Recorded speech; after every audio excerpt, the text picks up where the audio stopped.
You have come tonight to the most fabulous and celebrated place in the world. Here on the plateau of Giza stands forever the mightiest of human achievements. No traveler, emperor, merchant, or poet has trodden on these sands and not gasped in awe. The curtain of night is about to rise and disclose the stage on which the drama of a civilization took place. Through the ages, I received many names from the people who came to me in adoration. But the name which has remained with me is that given to me by a Greek traveler, the father of history, Herodotus. He called me Sphinx, as if I were from his land. And that name is now mine. At the foot of such mountains of stone, everything becomes minute and insignificant. Man is an insect. And yet, it was men who built these massive monuments. And the names of pharaohs whose tombs they are have crossed the ages. Their glory has defeated time.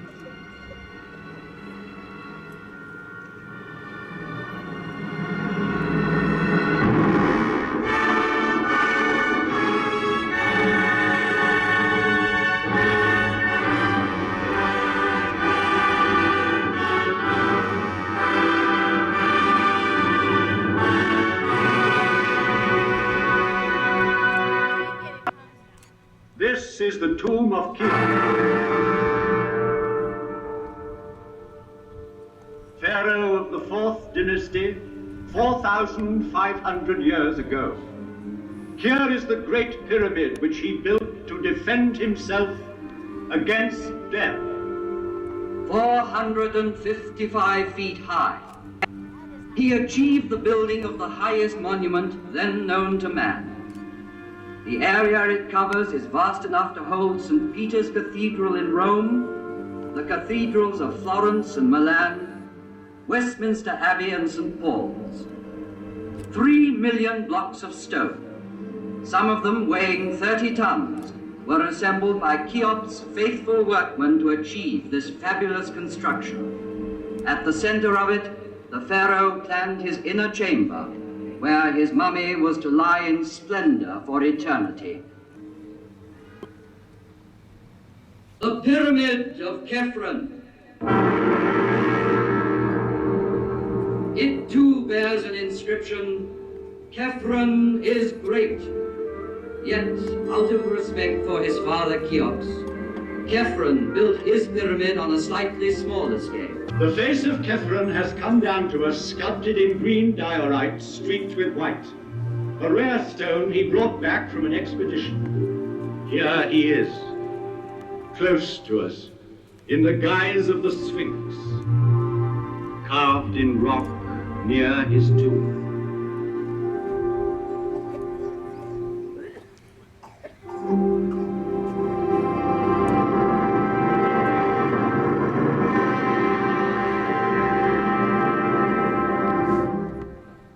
Mycerinus.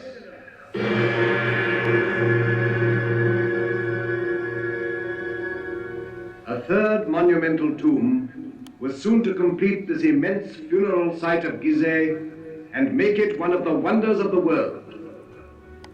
Though smaller, the Pyramid of Mycerinus is perhaps the most impressive for being the culminating point of a vast design.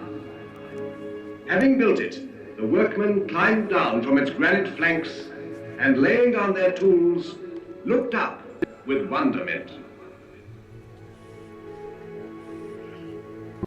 Here 3 pharaohs reign, Cheops, Khephren, and Mycerinus. Sarcophagi may be empty, wrappings unwound, yet Cheops, Khephren, and Mycerinus still reign, bearing the double crown of Upper and Lower Egypt. They reign over their court, buried round them.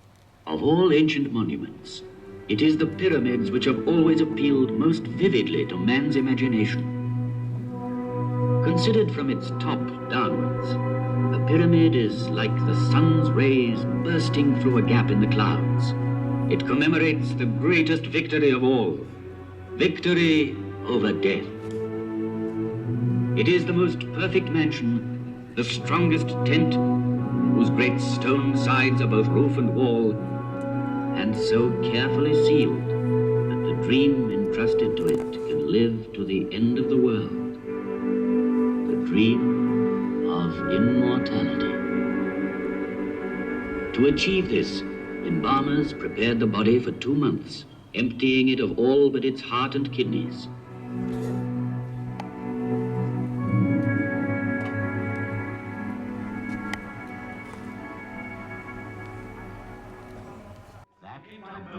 Carried by the flooding of the Nile. The movement of these great waters drove the farmers from their inundated fields to the plateau of Giza, where they joined the army of laborers and built.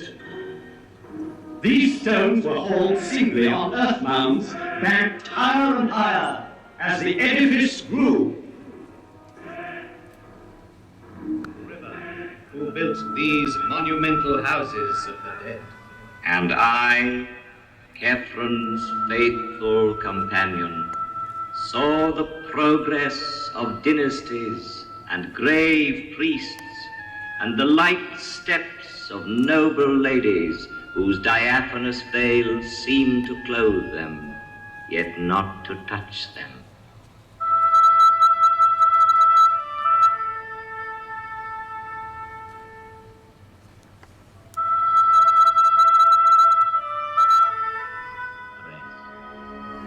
Thousands of other suns shall rise again, and man's oldest achievement will remain the highest, the purest. The Nile be praised, for it is the father of all our harvests, all our knowledge, all our architecture, all our strength. The Nile be praised. From its banks came one of the 7 wonders of the world. The Nile be praised, for it bears tomorrow's prosperity and happiness. The Nile, river of hope, from Aswan to the Delta. The Nile, which is not a grave, But a cradle.